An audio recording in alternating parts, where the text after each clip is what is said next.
I want to tell about the sweetgrass.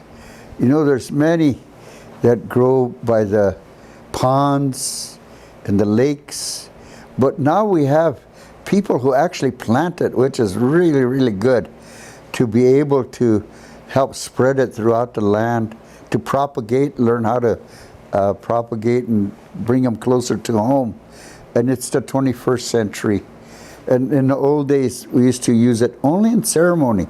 But now, the youth use it to bless themselves and have it hanging someplace because it smells so good. Usually 2 people, it's good, so one person could hold, if you tie the ends, and then one person holds one end, and then the other one braids. Kind of engaging experience. Or you can tie, and then tie the string on something, and then pull tight, and then you could braid it real tight and nice. And then that's the one you burn. And you gotta keep moving it because if you don't, then it goes out, which is good. You gotta keep moving it and make the smoke go out, resisting micromites, the little bugs that eat fur, feathers, or wool products. You know, the micromites kind of chew them and eat them. You can't see them because they're so tiny, but that's what they do. And so we store the sweetgrass with our, maybe even our clothing. You know, things that you want to preserve for a long, long time. You want to have it for a long, long time. If it's fur, feathers, or the wool products, possibly other things too. You know, and so we treasure them. And now they use sweetgrass at treatment centers and places where we need to have healing talking circles. And now, in our times, now finally, they're starting to recognize the veterans that come back from war, their traumas. We start to have trauma work now for the soldiers, which didn't happen way in the past. They just say, oh, he's just shell shock or something. And they really didn't have any engaging healing with them as we do now. A lot of the treatment centers go to sweat lodge now.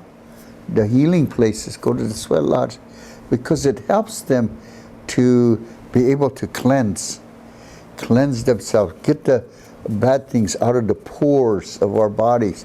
And the imagination then is that when your outside is clean, generally it helps the inside be clean also. It's just a feeling that you feel cleansed, you feel light. And when you come out of lodge, it feels so different because you're clean and you feel good.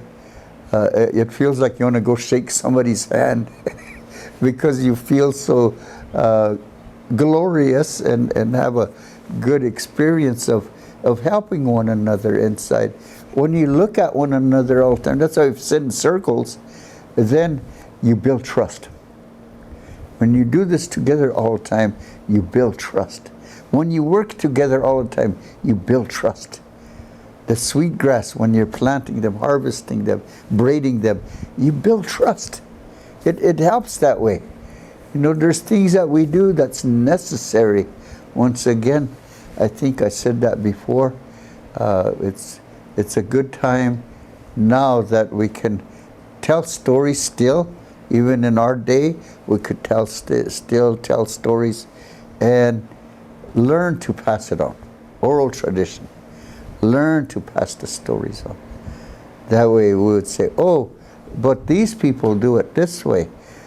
Anise seed, they use it to make cookies. The pfeffernuss or the springerly of the peoples to the south, and then to the north, the German people, and south, the Swedish people, and the Italians. They use the liquor, and that's a respiratory medicine too. Lakota, we use it for smoke.